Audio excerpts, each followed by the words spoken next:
கோயில் யானை இருக்குல்ல, யானை எதுல கட்டி போட்டிருப்பாங்க?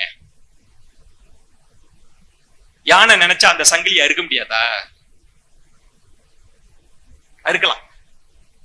ஒரு யானை நினைச்சா ஆலமரத்தையே பிடுங்கி விசிறி எரிஞ்சிடலாம். யானைக்கு அவ்வளவு பவர் உண்டு, அவ்வளவு பெரிய ஆற்றல் மிக்கது.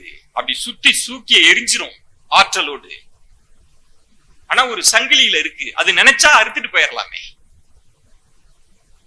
அங்குசம் வச்சிருக்கிறானே பாகன், அதுக்காக கட்டுப்பட்டு இருக்கிறதா? இல்லை. அது எங்கு கட்டுப்பட்டு இருக்கிறது, எங்கு அடிமைப்பட்டு இருக்கிறது என்றால் சங்கிலியால் அல்ல, அவனோட மனசுல, தாட் ப்ராசஸ்ல. அதை என்ன பண்ணுவாங்கன்னா, பாகன் குட்டியா இருக்கிறப்ப யானையை ஒரு கைத்த கட்டி யானையை விட்டுருவாங்க. அந்த யானை குட்டியா இருக்கிறப்ப கைத்த அறுக்க ட்ரை பண்ணும், பண்ணிட்டே இருக்கும், அறுக்க முடியாது. மறுநாள் பண்ணும், அறுக்க முடியாது. மறுநாள் பண்ணும், அறுக்க முடியாது. ஒரு கட்டத்தில் அது என்ன நினைக்கும் அப்படின்னா, இந்த கயிறை என்னால் அறுக்க முடியாது என்று அது தன்னை நம்ப தொடங்கும். நம்பிரும்.